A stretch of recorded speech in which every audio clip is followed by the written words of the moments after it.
साथियों, सेवा जोहार, जय जोहार, जय भवाना।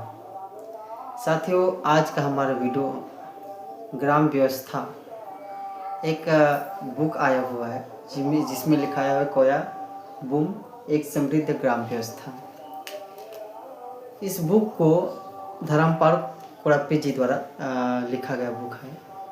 इस बुक में बहुत सारा राज, बहुत सारी व्यवस्था और गहन अध्ययन किए हुए उस बातों को इस बुक के माध्यम से लिखा हुआ है। इस बुक के बारे में आप लोगों को बताना चाहता हूँ। उसके पहले आप लोगों से निवेदन है कि इस वीडियो को अंत तक जरूर देखिएगा। इस वीडियो में बहुत ही खास महत्वपूर्ण बात है, उस बात को इस चैनल के माध्यम से आपको बताऊंगा। खास बात यह है कि इस बुक में जो व्यवस्था के बारे में लिखा हुआ है और इस चैनल के माध्यम से आपको इस धर्मपाल कोड़प्पी द्वारा लिखा गया बुक आपको लोगों को जो बात बता रहा हूँ उस बात में इस बुक में लिखा हुआ है।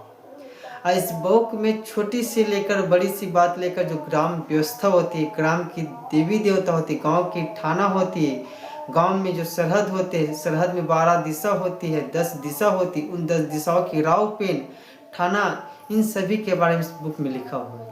तो वीडियो को शुरुआत करते हैं और वीडियो की ओर चलते हैं। तब तक के लिए हमारा वीडियो देखते हैं। साथियों, आज जो वीडियो बना रहा हूँ और इस वीडियो में जो बुक लिखा हुआ है उसके बारे में आप लोगों को बताना चाहता हूँ कि जो धर्मपाल कोड़प्पी द्वारा बुक लिखा हुआ है बहुत बेहतरीन बुक है। बेहतरीन इसलिए कह रहा हूँ क्योंकि उन्होंने सोचा कि गांव की जो व्यवस्था है उन व्यवस्थाओं को आने वाला युवा और युवती पीढ़ी को जानकारी नहीं है कि व्यवस्था कैसी होती थी, क्यों होती थी और किनके द्वारा बनाया गया है। गांव किसने बसाया और गांव को बसाने के साथ साथ जो 10 दिशा होती है, 10 दिशा की राव कौन है, उन राव हमारे लिए क्या करते हैं। साथ ही साथ गांव में विराजमान मतलब जो शक्ति स्थापित शक्ति वहाँ मतलब गांव की रक्षा के लिए बनाई जाती थी, उन शक्तियों को नाम क्या है। और उसके साथ साथ ये भी कह सकते हैं कि हमारे जो गांव व्यवस्था है बहुत महत्वपूर्ण है। जो 12 भाई सगा रहते हैं वो बहुत एक जिम्मेदारी होती है, एक समाज होते हैं, उन समाज के बारे में इस बुक में लिखा हुआ है। जब इस बुक को शुरुआत किया तो सबसे पहले क्या लिखा गया था, ग्राम व्यवस्था।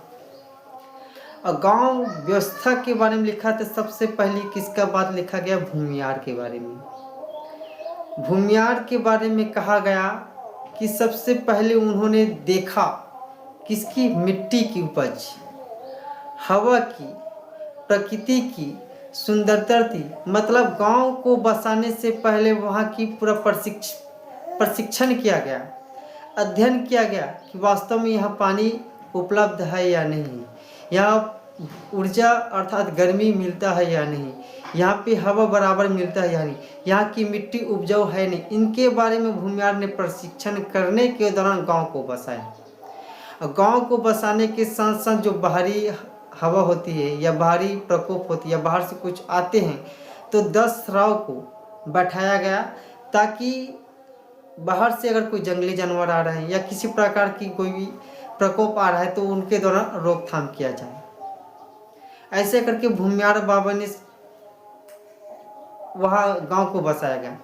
उनके साथ साथ जो हमारे 12 भाई सगा भी रहते हैं उन सगा के बारे में भी लिखा गया, उनकी देवी क्या है, उनका ठाना क्या है, उनका बाना क्या है, इस पुस्तक में लिखा हुआ है। साथ ही साथ बाना की भी महत्व लिखा है, साथ ही साथ पालों का भी महत्व लिखा है। उनके बाद हम जैसे घर बसाते हैं तो घर बसाते के पहले क्या था, मिट्टी का मकान रहता था।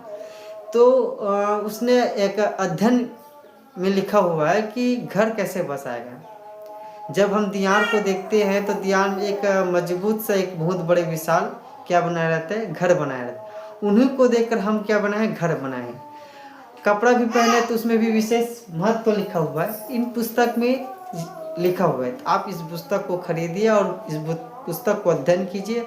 सारी उत्तर इस बुक बुक के माध्यम से आपको मिलेगा।